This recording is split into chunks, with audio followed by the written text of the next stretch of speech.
ini saya berada di lokasi yang familiar untuk Anda, sering dilihat di layar kaca.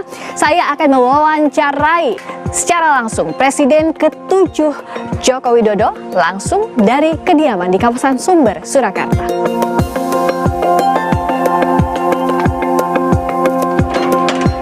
Pak, mari.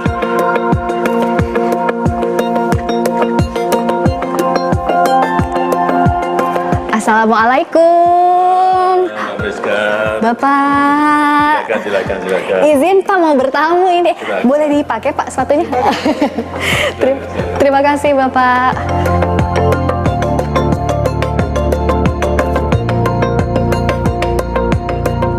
Pak Jokowi, kita saat ini duduk bersama, tapi saya yakin Bapak, saya, dan seluruh bangsa Indonesia 2 pekan ini berada dalam rasa yang berduka.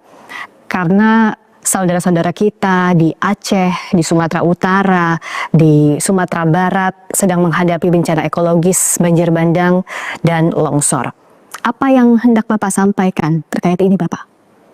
Iya, pertama-tama saya ingin menyampaikan duka cita yang mendalam terhadap korban banjir bandang dan juga tanah longsor di Aceh, di Sumatera Barat, dan juga di Sumatera Utara, serta di wilayah lainnya.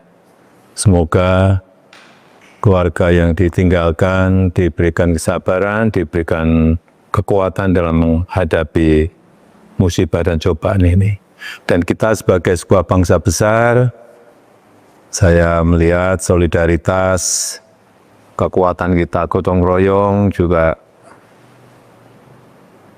antara pemerintah pusat, pemerintah daerah, TNI, Polri, relawan, dan seluruh masyarakat.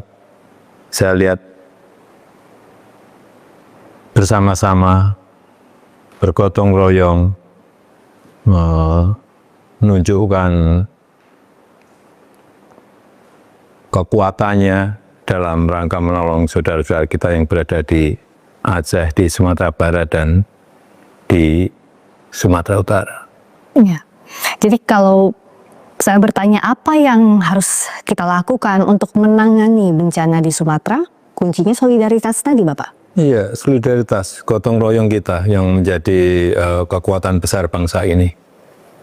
Dan kita yakin bahwa bencana ini bisa dilalui dengan baik oleh kita semua, Pak. Insya Allah saya kira memang memerlukan waktu, tapi insya Allah bisa kita lalui dengan kekuatan gotong royong yang kita miliki. Ya, itu kekuatan kita bersama, gotong royong menghadapi situasi sulit yang juga harus kita hadapi bersama, Bapak. Tentu tantangan di bidang ekonomi. Bicara soal ekonomi, Bapak saat ini setelah purna tugas mendapatkan amanah baru sebagai Dewan Penasihat Global Bloomberg New Economy Forum. Itu seperti apa Pak perannya dan bagaimana ceritanya bisa sampai ada di posisi ini Pak? Ya, Indonesia ini dipandang oleh internasional sebagai kekuatan dari Global South. Dari selatan-selatan yang dipandang kita ini memiliki kekuatan, memiliki potensi untuk tumbuh menjadi sebuah kekuatan besar dunia. Karena kalau kita lihat pertumbuhan ekonomi kita di 20 tahun belakang ini bisa tumbuh di antara 5 sampai 6%, tumbuh stabil di angka itu. Kemudian stabilitas politik kita juga terjaga dengan baik, dan ini dilanjutkan oleh pemerintah baru di bawah pimpinan Presiden Prabowo Subianto. Saya kira ini akan menjadi sebuah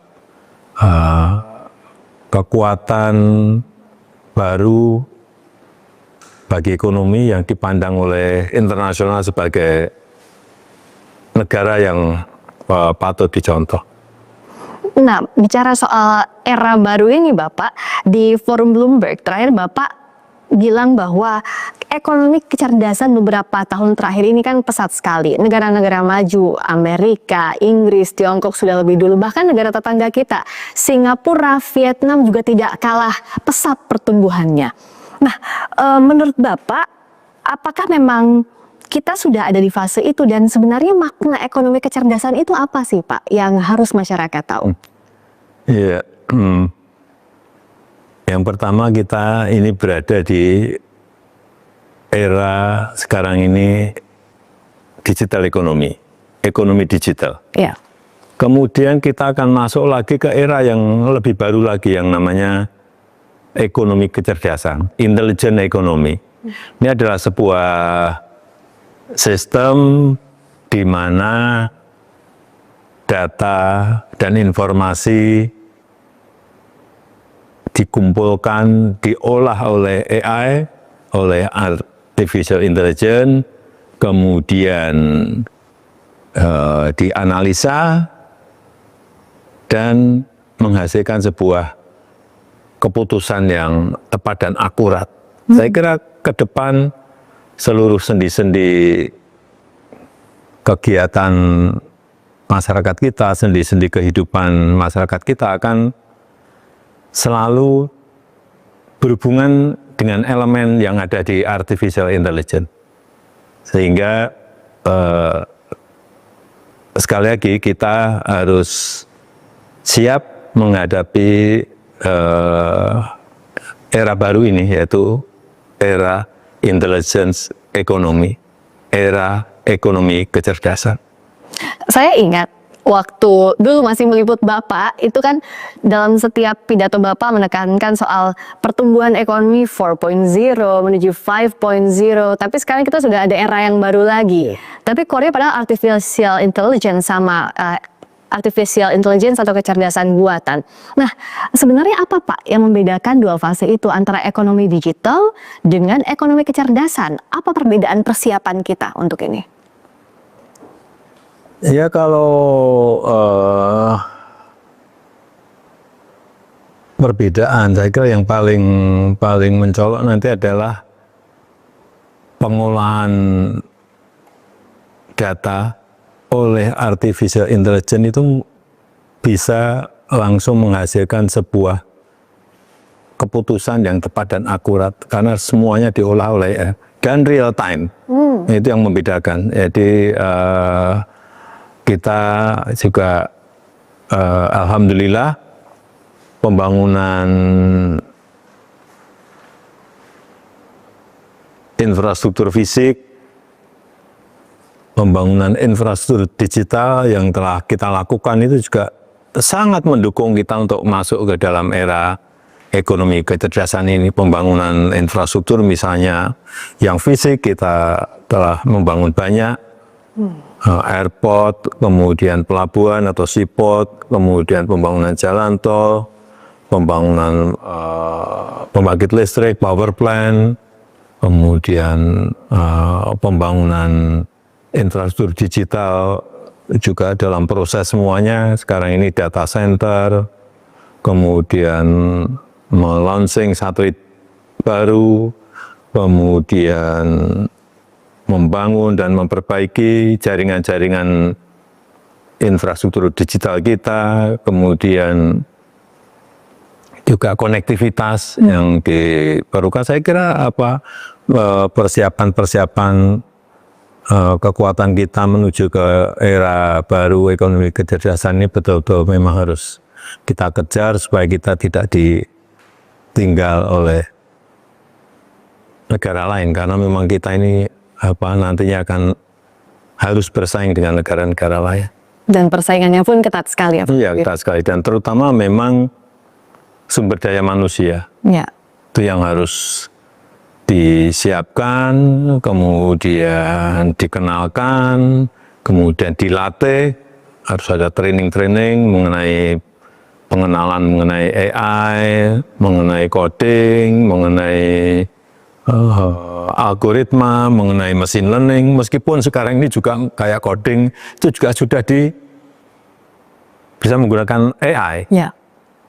Tapi pengenalan coding juga diperlukan dalam rangka ngerti logika berpikir dari coding itu sendiri, sehingga tetap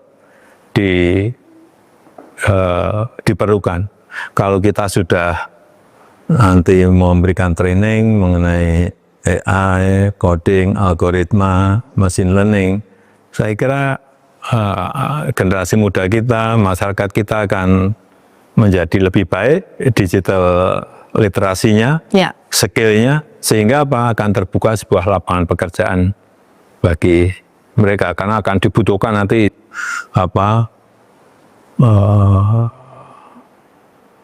tenaga-tenaga untuk pekerja-pekerja profesional di bidang digital, tenaga-tenaga yang profesional untuk AI, operator AI, manajemen AI, kemudian juga tenaga ahli untuk humanoid robotik, kemudian juga software engineer. Saya kira banyak sekali lapangan pekerjaan yang akan terbuka, tetapi dengan catatan ya kita memiliki digital literasi yang baik mengenai tadi yang sampaikan AI, coding, algoritma, machine learning. Kita memang harus siap menghadapi era ini. Lapangan pekerjaan tadi Bapak menyebutkan akan terbuka. Tapi apa justru juga ini jadi ancaman untuk lapangan pekerjaan lainnya, Pak? Kita akan jawab usai jeda. Wawancara khusus bersama Presiden ke-7 RI, Joko Widodo. Usai jeda.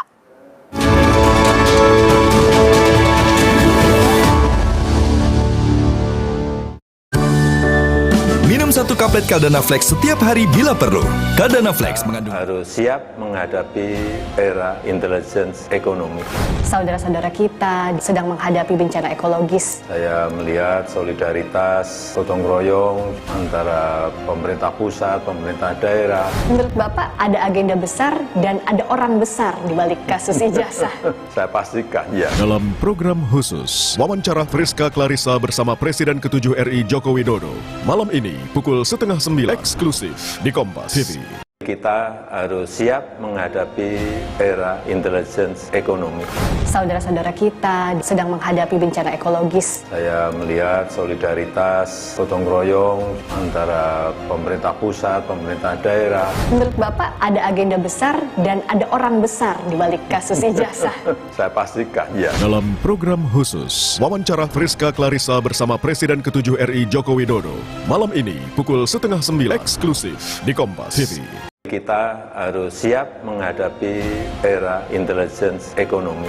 Saudara-saudara kita sedang menghadapi bencana ekologis. Saya melihat solidaritas, gotong royong antara pemerintah pusat, pemerintah daerah. Menurut Bapak ada agenda besar dan ada orang besar di balik kasus ijazah. Saya pastikan ya. Dalam program khusus wawancara Friska Clarissa bersama Presiden ke-7 RI Joko Widodo. Malam ini pukul 8:30 eksklusif di Kompas TV. Kita harus siap menghadapi era intelligence ekonomi. Saudara-saudara kita sedang menghadapi bencana ekologis. Saya melihat solidaritas, gotong royong antara pemerintah pusat, pemerintah daerah. Menurut Bapak ada agenda besar dan ada orang besar di balik kasus ijazah. Saya pastikan ya. Dalam program khusus wawancara Friska Clarissa bersama Presiden ke-7 RI Joko Widodo. Malam ini pukul 8:30 eksklusif di Kompas TV. Kita harus siap menghadapi era intelligence ekonomi. Saudara-saudara kita sedang menghadapi bencana ekologis. Saya melihat solidaritas, gotong royong antara pemerintah pusat, pemerintah daerah. Menurut Bapak ada agenda besar dan ada orang besar di balik kasus ijazah. Saya pastikan ya. Dalam program khusus wawancara Friska Clarissa bersama Presiden ke-7 RI Joko Widodo. Malam ini pukul 8:30 eksklusif di Kompas TV. Kita harus siap menghadapi era intelligence ekonomi.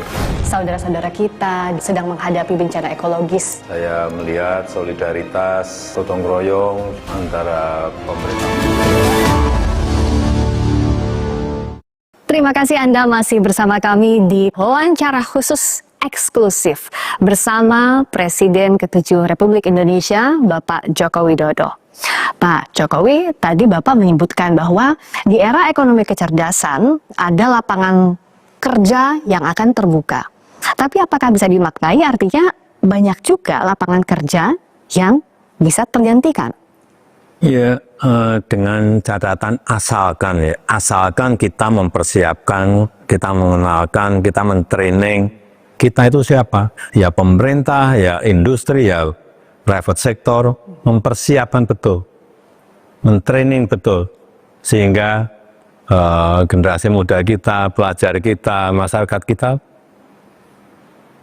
tahu, mengerti mengenai tadi AI, coding, algoritma, dan juga machine learning. Kalau mereka tahu mengenai itu, artinya apa? Digital literasi mereka meningkat, kemudian skill mereka meningkat, ya sangat mudah untuk masuk ke kesempatan kerja yang ada di era ekonomi kecerdasan. Yang paling penting itu aja. Ya, dan kalau dari periode Bapak memimpin selama 10 tahun dilanjutkan sekarang ke Bapak Presiden Prabowo, ke Bapak Wakil Presiden Mas Gibran, sebenarnya Indonesia sudah ada di tahapan mana Pak untuk ekonomi kecerdasan ini dan indikatornya apa soal ini? Tadi saya sampaikan infrastrukturnya, kemudian kita telah sebagian besar sudah kita miliki, tinggal memperbaiki dan menambah. Kemudian kalau indikator untuk tadi yang ditanyakan, saya rasa kita bisa melihat digitalisasi di bidang pelayanan publik. Saya kira kita meningkat, melompat, sehingga pelayanan publik lebih cepat dan lebih baik. Kemudian juga yang berkaitan dengan pembangunan sumber daya manusia juga, kalau kita lihat juga telah kita kejar meskipun masih perlu diperbaiki lagi. Kemudian indikator yang lain, tumbuhnya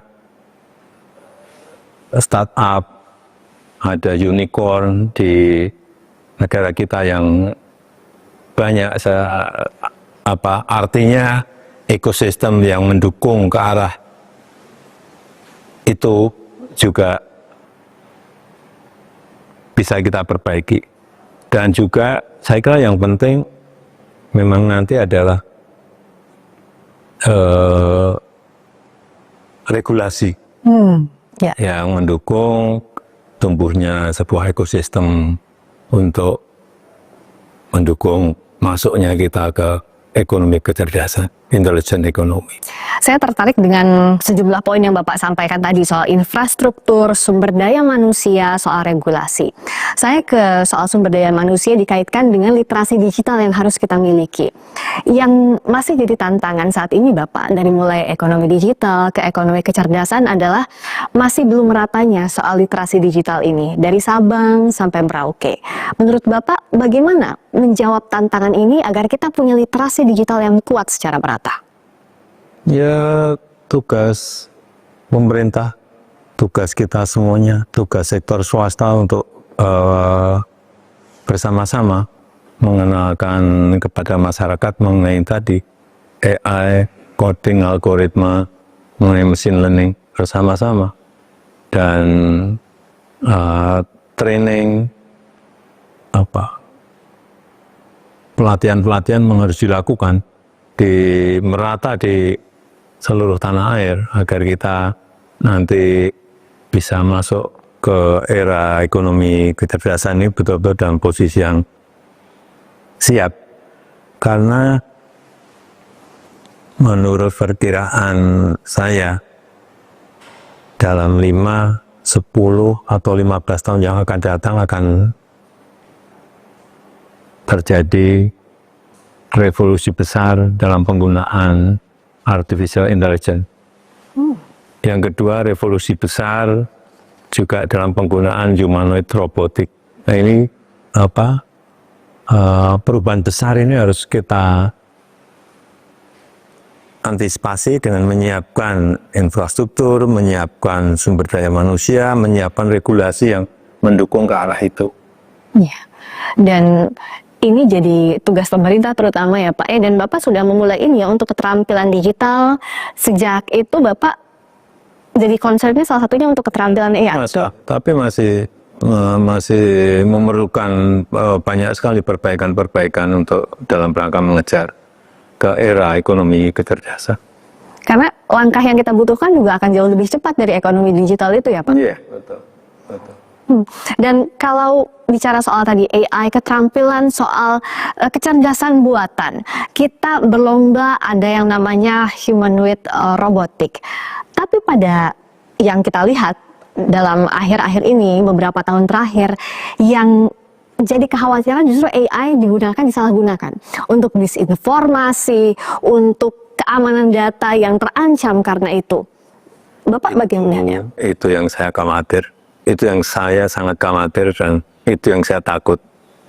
Jadi penggunaan AI, nantinya penggunaan humanoid robotik untuk hal yang tidak baik. Sehingga sekali lagi dibutuhkan regulasi yang ketat dalam rangka mengontrol penggunaan AI, penggunaan humanoid robotik, sehingga betul-betul barang ini berguna bagi kehidupan kita, berguna bagi ekonomi kita, justru tidak yang tadi kita khawatirkan akan merusak sendi-sendi kehidupan kita. Sekali lagi, diperlukan regulasi, aturan yang ketat dalam rangka mengontrol penggunaan AI, mengontrol penggunaan humanoid robotik. Dan ini memang harus disiapkan segera, didiskusikan segera oleh kita bersama, sehingga aturan mainnya menjadi jelas. Regulasi ini memang sulit ya Pak, apalagi untuk mengejar teknologi yang semakin cepat, seringkali aturan yang tertinggal di belakang. Ya, biasanya memang swasta lebih cepat dari regulasi. Teknologi juga lebih cepat dari regulasi. Ini yang harus menjadi concern kita bersama. Iya, regulasinya, tapi harus diimbangi juga dengan literasi digital. Jadi banyak sekali faktornya, tapi Bapak yakin Indonesia sanggup untuk menghadapi era ekonomi kecerdasan ini, Bapak? Ya tadi, asalkan. Pakai asalkan kita segera memperbaiki infrastruktur yang kurang. Infrastruktur fisik, infrastruktur digital. Yang kedua, juga asalkan kita segera juga mentraining, mengenalkan AI, coding, algoritma, dan machine learning kepada generasi muda, kepada masyarakat. Yang ketiga tadi, regulasi yang ketat yang harus kita segera siapkan. Kalau ini semuanya dikerjakan ya, artinya kita siap menghadapi era kecerdasan. Karena memang ini adalah masa-masa ekstrim di mana perubahan itu akan sangat drastis sekali. Ini mungkin akan seperti revolusi industri di tahun 1760. Saat itu dari pertanian tradisional masuk ke era mekanisasi, era industri manufaktur, dan juga era urbanisasi masuk ke kota. Ini yang mungkin kejadiannya akan seperti itu. Sehingga saat itu produktivitas globalnya naik drastis, produktivitas nasional di beberapa negara juga naik drastis karena bisa mengikuti perubahan zaman pada saat itu. Di zaman Raja George ketiga ya, seingat saya Raja George ketiga. Saya rasa akan kejadian itu mungkin dalam 10-15 tahun yang akan datang akan kejadian, yaitu produktivitas globalnya naik drastis karena adanya penemuan-penemuan teknologi, terutama AI dan humanoid robotik. Iya, tatanan dunianya akan berubah drastis. Jadi kita harus siap untuk itu. Berkali-kali Bapak menekankan soal infrastruktur, SDM, regulasi lagi. Regulasi ini yang jadi kendala tadi, regulasi dengan teknologi, regulasinya di belakang, teknologi sudah maju di depan. Yang jadi kendala adalah regulasi ini butuh waktu. Baik itu dari sisi pemerintahnya, aturan-aturan yang ada di sektor usaha, di sisi lain juga pendidikannya, institusi, itu semua butuh waktu. Apa artinya untuk pembuatan regulasi butuh lebih ringkas juga untuk mengejar ini, Bapak? Ya, kita memang harus berubah semuanya. Kalau dulu-dulu pembuatan undang-undang, pembuatan regulasi, pembuatan aturan-aturan memerlukan waktu lama, sekarang memang harus cepat. Karena ini eranya era real time. Jadi semuanya diolah secara real time untuk menghasilkan sebuah keputusan yang cepat dan tepat. Kalau enggak lagunya masih lagu lama terus ya kita harus ngomong apa adanya, kita akan ditinggal. Jangan sampai ditinggal. Kalau lagu lama kasetnya rusak ya Pak ya, jadi itu tidak boleh terjadi. Nah, dengan ini artinya butuh ada keinginan, ada kemauan, begitu kan Pak? Kemauan untuk mengubah regulasi tadi. Kalau masih pola lama ya tidak akan bisa. Memang harus dirubah. Meskipun birokrasi itu seringkali sulit untuk itu ya Pak. Dan jangan lupa, AI ini sekarang sudah di negara-negara lain sudah mulai digunakan secara masif. Kita juga sudah di beberapa perusahaan sudah menggunakan juga AI karena perkembangannya sangat cepat sekali. Kalau kita lihat sekarang DeepSeek yang dimiliki oleh Liang Wenfeng dari China, kemudian Google yang sekarang sudah punya Gemini juga udah ada juga yang Mark Zuckerberg sekarang juga sudah punya Meta AI. Saya kira ini kecepatan teknologinya sangat cepat sekali, sehingga kalau kita tidak ikut mengejar, akan betul-betul akan ketinggal. Kalau negara berkembang atau negara maju sudah punya tadi sejumlah indikator tadi, infrastruktur, SDM, dan juga regulasinya sudah menuju ke sana. Tapi untuk negara-negara berpenghasilan rendah, setidaknya untuk masuk ke era ini, apa yang harus dilakukan, Pak? Itulah yang menjadi problem besarnya di situ nanti. Sehingga kalau ini tidak negara berkembang, negara yang berpendapatan rendah, tidak menyiapkan infrastruktur, karena menyiapkan infrastruktur juga memerlukan anggaran. Nah, problemnya di situ, di anggaran. Nah, kalau problemnya di situ, saya kira memang yang paling penting kerjasama, kolaborasi dengan negara lain, dengan investor itu diperlukan oleh mereka. Untuk agar infrastruktur menjadi siap. Kemudian SDM juga menjadi masalah besar juga.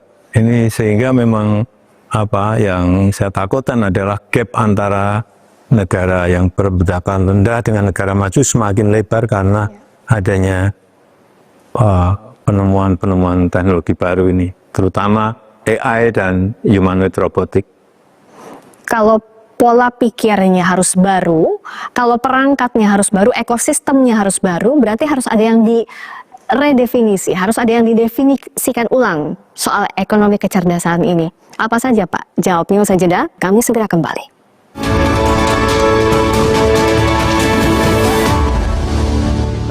Harus siap menghadapi era intelligence ekonomi. Saudara-saudara kita sedang menghadapi bencana ekologis. Saya melihat solidaritas, gotong royong antara pemerintah pusat, pemerintah daerah. Menurut Bapak ada agenda besar dan ada orang besar di balik kasus ijazah?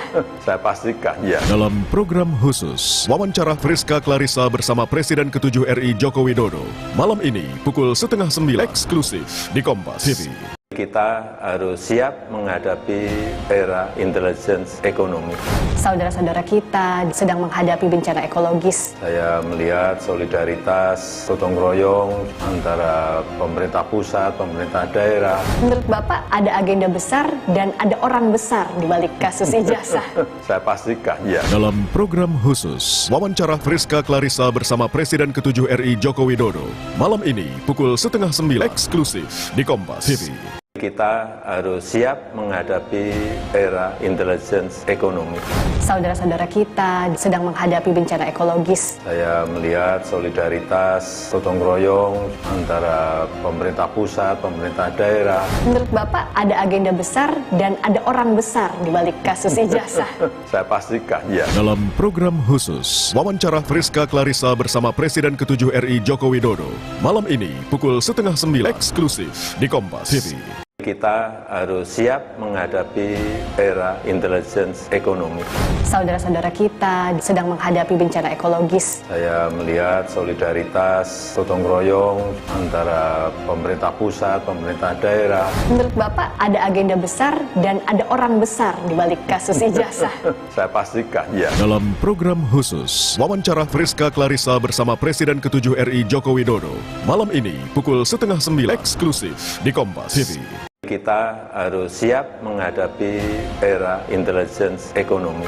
Saudara-saudara kita sedang menghadapi bencana ekologis. Saya melihat solidaritas, gotong royong antara pemerintah pusat, pemerintah daerah. Menurut Bapak ada agenda besar dan ada orang besar di balik kasus ijazah. Saya pastikan, ya. Dalam program khusus, wawancara Friska Clarissa bersama Presiden ke-7 RI Joko Widodo. Malam ini, pukul 8:30 eksklusif di Kompas TV. Kita harus siap menghadapi era intelligence ekonomi. Saudara-saudara kita sedang menghadapi bencana ekologis. Saya melihat solidaritas, gotong royong antara pemerintah pusat, pemerintah daerah. Menurut Bapak ada agenda besar dan ada orang besar di balik kasus ijazah. Saya pastikan, ya. Dalam program khusus, wawancara Friska Clarissa bersama Presiden ke-7 RI Joko Widodo. Malam ini, pukul 8:30 eksklusif di Kompas TV. Kita harus siap menghadapi era intelligence ekonomi. Saudara-saudara kita sedang menghadapi bencana ekologis. Saya melihat solidaritas, gotong royong antara pemerintah pusat, pemerintah daerah. Menurut Bapak ada agenda besar dan ada orang besar di balik kasus ijazah. Saya pastikan, ya. Dalam program khusus, wawancara Friska Clarissa bersama Presiden ke-7 RI Joko Widodo. Malam ini, pukul 8:30 eksklusif di Kompas TV. Kita harus siap menghadapi era intelligence ekonomi. Saudara-saudara kita sedang menghadapi bencana ekologis. Saya melihat solidaritas, gotong royong antara pemerintah pusat, pemerintah daerah. Menurut Bapak ada agenda besar dan ada orang besar di balik kasus ini. Kembali bersama Presiden ke-7 Republik Indonesia, Bapak Joko Widodo. Banyak hal yang harus kita betul-betul definisikan ulang ya Pak, soal ekonomi kecerdasan. Bapak tadi sebelumnya sudah menyampaikan bahwa kita berubah eranya, banyak tantangan yang harus kita hadapi, berubah pula caranya. Jadi cara yang harus berubah yang ingin ditekankan apa Pak? Soal prosesnya, soal sistemnya tadi. Ini jadi gini, ini kan kita masih di era digital ekonomi, Ya. dan kita akan segera masuk ke intelligent ekonomi, ke ekonomi kecerdasan. Tentu saja kalau kita masuk ke ekonomi kecerdasan, yang di era ini menjadi usang semuanya. Sistemnya menjadi usang, dan lain-lainnya. Dan saat kita masuk ke era baru, tentu saja harus ada redefinisi ulang. Semuanya, baik itu redefinisi untuk proses, redefinisi untuk sistem, redefinisi untuk strategi, semuanya. Karena memang eranya sudah berubah untuk menghasilkan sebuah keputusan yang tepat dan akurat. Oleh sebab itu, yang harus diredefinisi menurut saya, yang pertama adalah dunia pendidikan dulu. Harus redefinisi ulang semuanya. Baik itu kita melihat pelajaran, mungkin kurikulum yang perlu dirubah atau ditambah, dan setelah bidang pendidikan kemudian juga redefinisi untuk bidang kesehatan dan bidang-bidang sektor-sektor lainnya. Saya kira memang semuanya, karena nanti ini akan berubah total semuanya. Masa-masa yang ekstrem dan masa-masa perubahan yang nanti akan meloncatkan mungkin kurikulum yang perlu dirubah atau ditambah, dan setelah bidang pendidikan kemudian juga redefinisi untuk bidang kesehatan dan bidang-bidang sektor-sektor lainnya. Saya kira memang semuanya, karena nanti ini akan berubah total semuanya. Masa-masa yang ekstrem dan masa-masa perubahan yang nanti akan meloncatkan mungkin PDB globalnya menjadi naik, kemudian produktivitas globalnya naik, produktivitas nasional juga naik, semuanya akan berubah. Yeah. Di sektor pendidikan misalnya, kalau polanya berubah, kurikulum berubah, artinya dari mulai regulasi, tenaga pendidik, kecanduan muridnya, semuanya harus siap. Semuanya memang harus siap, semuanya harus berubah semuanya. Butuh waktu, tapi butuh waktu juga harus cepat. Iya, Tuh. butuh kecepatan. Lalu untuk sektor swasta menghadapi era ekonomi kecerdasan, apa yang harus berubah dan disiapkan? Ya, mereka harus menyiapkan SDM menyesuaikan dengan permintaan pasar yang ada. Saya rasa kalau swasta itu menyesuaikannya bisa lebih cepat. Saya kira yang paling penting pemerintah dengan regulasinya, dengan sistem-sistem barunya, dengan strategi-strategi barunya juga memang harus segera beradaptasi dengan perubahan ini. Bagaimana dengan kedaulatan data? Seberapa penting dan apa yang harus menuju ke sana? Itu juga yang harus diatur dalam regulasi kita. Kedaulatan data, banyak orang yang menyampaikan mengenai data pribadi. Kalau data pribadi menurut saya kok kita nyimpennya sudah baik ya. Yang justru berbahaya kalau ini berpindah ke negara lain atau berpindah ke kekuatan-kekuatan besar adalah data aktifnya. Data aktif itu apa? Misalnya kebiasaan kita berangkat ke kantor jam berapa. Ini akan terdeteksi semua dengan AI nantinya. Kemudian kebiasaan kita makan di mana, yang kita makan apa. Ternyata akan ketemu semuanya. Kemudian juga mungkin hobi kita apa, olahraga kita apa. Semuanya ini kalau tidak kita simpan sendiri dan lari ke kekuatan besar dunia atau lari ke negara lain, gampang sekali kita dibaca.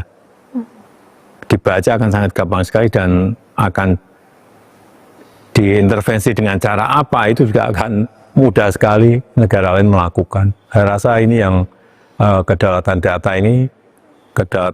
data yang pasif itu juga penting, tapi lebih penting lagi yang data aktif itu sangat penting sekali. Dan keamanan data yang kita punya Menjadi kunci. harus jadi kunci. Iya. Tantangannya memang sulit sekali ya Pak, keamanan data ini. Iya, tidak mudah, tapi kita memang harus melakukan. Tidak mudah, kita harus melakukan.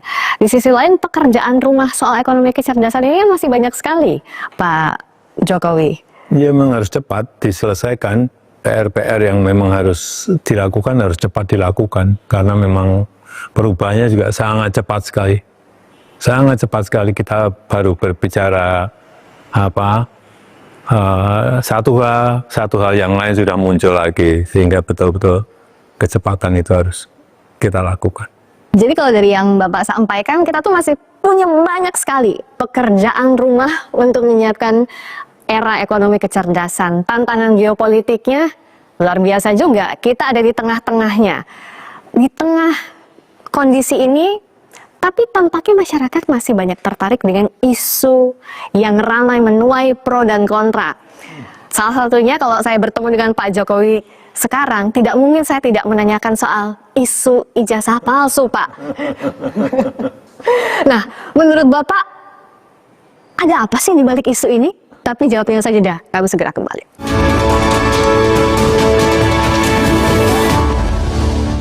Harus siap menghadapi era intelligence ekonomi. Saudara-saudara kita sedang menghadapi bencana ekologis. Saya melihat solidaritas, gotong royong antara pemerintah pusat, pemerintah daerah. Menurut Bapak, ada agenda besar dan ada orang besar di balik kasus ijazah. Saya pastikan, ya. Dalam program khusus, wawancara Friska Clarissa bersama Presiden ke-7 RI Joko Widodo. Malam ini, pukul 8:30 eksklusif di Kompas TV. Kita harus siap menghadapi era intelligence ekonomi.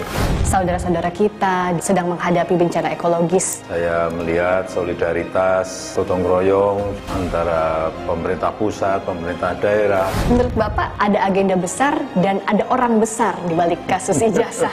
Saya pastikan, ya. Dalam program khusus, wawancara Friska Clarissa bersama Presiden ke-7 RI Joko Widodo. Malam ini, pukul 8:30 eksklusif di Kompas TV. Kita harus siap menghadapi era intelligence ekonomi. Saudara-saudara kita sedang menghadapi bencana ekologis. Saya melihat solidaritas, gotong royong antara pemerintah pusat, pemerintah daerah. Menurut Bapak, ada agenda besar dan ada orang besar di balik kasus ijazah. Saya pastikan, ya. Dalam program khusus, wawancara Friska Clarissa bersama Presiden ke-7 RI Joko Widodo. Malam ini, pukul 8:30 eksklusif di Kompas TV. Kita harus siap menghadapi era intelligence ekonomi. Saudara-saudara kita sedang menghadapi bencana ekologis. Saya melihat solidaritas, gotong royong antara pemerintah pusat, pemerintah daerah. Menurut Bapak, ada agenda besar dan ada orang besar di balik kasus ijazah. Saya pastikan, ya. Dalam program khusus, wawancara Friska Clarissa bersama Presiden ke-7 RI Joko Widodo. Malam ini, pukul 8:30 eksklusif di Kompas TV. Kita harus siap menghadapi era intelligence ekonomi. Saudara-saudara kita sedang menghadapi bencana ekologis. Saya melihat solidaritas, gotong royong antara pemerintah pusat, pemerintah daerah. Menurut Bapak, ada agenda besar dan ada orang besar di balik kasus ijazah. Saya pastikan, ya. Dalam program khusus, wawancara Friska Clarissa bersama Presiden ke-7 RI Joko Widodo. Malam ini, pukul 8:30 eksklusif di Kompas TV. Kita harus siap menghadapi era intelligence ekonomi.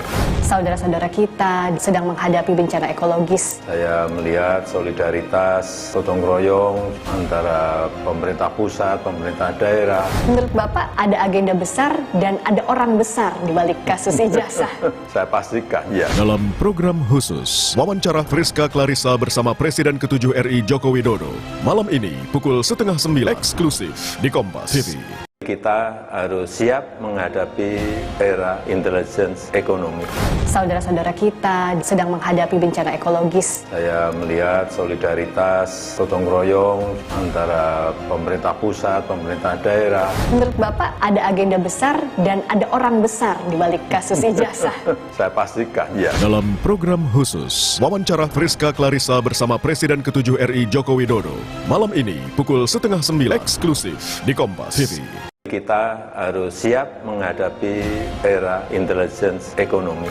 Saudara-saudara kita sedang menghadapi bencana ekologis. Saya melihat solidaritas, gotong royong antara pemerintah pusat, pemerintah daerah. Menurut Bapak, ada agenda besar dan ada orang besar di balik kasus ijazah. Saya pastikan, ya. Dalam program khusus, wawancara Friska Clarissa bersama Presiden ke-7 RI Joko Widodo. Malam ini, pukul 8:30 eksklusif di Kompas TV. Kita harus siap menghadapi era intelligence ekonomi. Saudara-saudara kita sedang menghadapi bencana ekologis. Saya melihat solidaritas, gotong royong antara pemerintah pusat, pemerintah daerah. Menurut Bapak, ada agenda besar dan ada orang besar di balik kasus ijazah.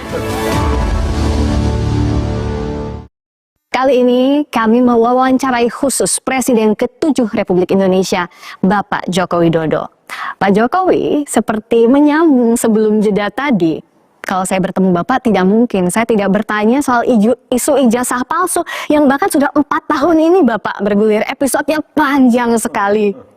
Apa pandangan Bapak soal isu yang tidak berkesudahan, soal isu ijazah palsu, Pak? Ya, ini kan sebuah isu yang sudah 4 tahunan ya dibicarakan, dan sebetulnya saya sudah mata diam, tidak banyak menanggapi. Karena apa? Ijazahnya saya pegang gitu loh. Bapak pegang ijazah. Kenapa? Tetapi saya tidak menyampaikan kepada publik ijazah itu karena yang pertama ada aduan ke Baris-Krim. Yang kedua, saya dituduh ijazah saya palsu. Artinya yang menuduh itu yang harus membuktikan. Dalam hukum acara nih, siapa yang menuduh itu yang harus membuktikan. Itu yang saya tunggu, itu coba dibuktikannya seperti apa. Dan itu akan lebih baik kalau pembuktiannya itu di pengadilan. Sehingga betul-betul akan kelihatan proses hukumnya, akan kelihatan adilnya, karena yang memutuskan adalah di pengadilan. Karena yang membuat ijazah saja sudah menyampaikan asli masih tidak dipercaya gimana.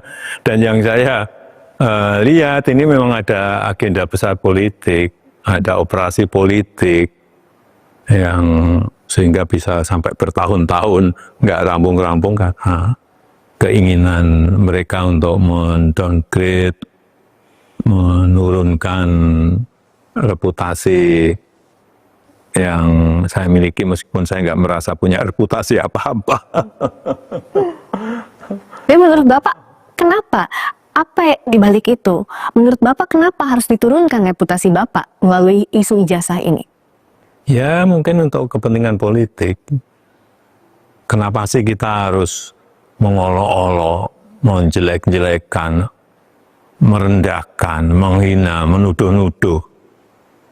Semua dilakukan untuk apa kalau hanya untuk main-main? Kan mesti ada kepentingan politiknya di situ.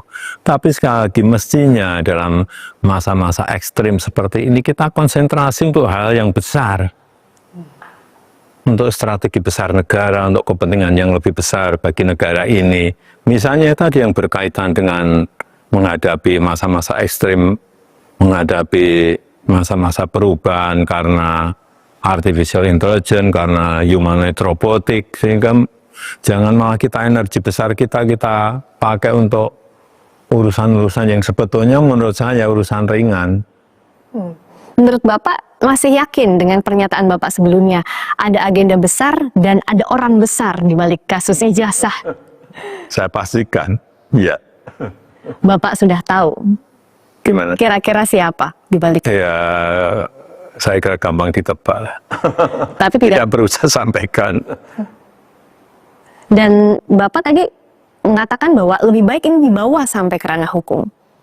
Ya, untuk pembelajaran kita semuanya, bahwa jangan sampai gampang menuduh orang, jangan sampai gampang menghina orang, menfitnah orang, mencemarkan nama baik seseorang. Kalau ada pertanyaan ini akan ke ranah hukum saja, Bapak membawa ini ranah hukum saja, atau ada kemungkinan mediasi? Saya kira untuk pembelajaran kita memang lebih baik dilakukan di penegakan hukum, diputuskan di pengadilan akan lebih baik. Untuk pembelajaran kita semuanya. Dan Bapak juga pernah berjanji kalau sampai ke pengadilan, ijazahnya Bapak akan tunjukkan di sana, di pengadilan. Ya, itu forum yang paling baik untuk menunjukkan ijazah asli saya. Dari SD, SMP, SMA, universitas semuanya kan saya bawa. Untuk pembelajaran hukum, memang apa yang Bapak khawatirkan kalau ijazah ini, kasus ijazah ini terus bergulir di luar soal tudingan ijazah palsu? Ya, kan bisa terjadi tidak hanya kepada saya, bisa ke yang lain. bisa ke menteri, bisa ke presiden yang lain, bisa ke gubernur, bupati, wali kota, semuanya dengan tuduhan asal-asalan. Tapi kalau menuduh dengan bukti itu yang baik. Menurut Bapak, seharusnya tidak ada kasus tudingan-tudingan ini lagi di kemudian hari. Ya, ini untuk pembelajaran kita semuanya. Selain kasus ijazah, sebenarnya sebagai presiden 2 periode yang sekarang juga sudah purna tugas, tapi tentu pandangan Bapak terhadap bangsa ini jadi penting. Apakah ada kekhawatiran di benak Bapak soal masa depan Indonesia? Ya, saya kira kita dilihat, sekali lagi kita dilihat oleh negara lain itu dijadikan contoh karena stabilitas ekonomi kita baik, stabilitas politik kita baik, sampai di era Presiden Prabowo ini dipandang oleh negara lain bagus, sehingga jangan sampai pandangan ini berubah. Dan saya melihat pertumbuhan ekonomi di era Presiden Prabowo juga bagus, masih di atas 5, baik di kuartal pertama, kedua, dan ketiga. Saya rasa ekonomi kita akan masih tumbuh di atas 5. Tadi Bapak masih optimis soal pertumbuhan ekonomi kita, dan silakan Bapak menyampaikan agar seluruh elemen bangsa kita bisa bahu-membahu menyiapkan era di depannya. Kita bisa lebih solid lagi menghadapi berbagai tantangan di depan. Apa yang ingin Bapak sampaikan soal ini, Pak Jokowi? Ya, semuanya harus mempersiapkan. Pemerintah, sektor swasta, seluruh masyarakat memang semuanya harus bersiap-siap menghadapi era intelligence ekonomi, era ekonomi kecerdasan, yang di situ nanti akan ada perubahan-perubahan besar di seluruh sendi-sendi kehidupan kita. Akan ada elemen AI, akan ada elemen artificial intelligence yang mempengaruhi sendi-sendi kehidupan kita. Ditambah lagi dengan humanoid robotic yang itu juga akan mempengaruhi perubahan di era masa-masa ekstrem ini, dan kita memang harus bersatu, solid, menghadapi era yang sangat menentukan arah kehidupan kita ke depan. Saya rasa itu. Kita bisa asalkan tadi apa ya? Asalkan poin-poin tadi, kita solid menghadapi berbagai tantangan. Pak Jokowi, terima kasih. Kami boleh mampir ke kediaman Bapak di Sumber, Surakarta. Dan ini juga sekali lagi menjadi wawancara pertama Bapak setelah purna tugas. Terima kasih banyak sudah menerima tim Kompas TV. Terima kasih Mbak Beska. Terima kasih banyak. Sehat selalu Pak Jokowi. Terima kasih. Semoga kita jumpa lagi. Dan saudara, itu tadi wawancara khusus Presiden Republik Indonesia ke-7 Bapak Joko Widodo secara eksklusif dari Surakarta. Saya Friska Clarissa menutup perjumpaan kali ini. Selamat malam, sampai jumpa.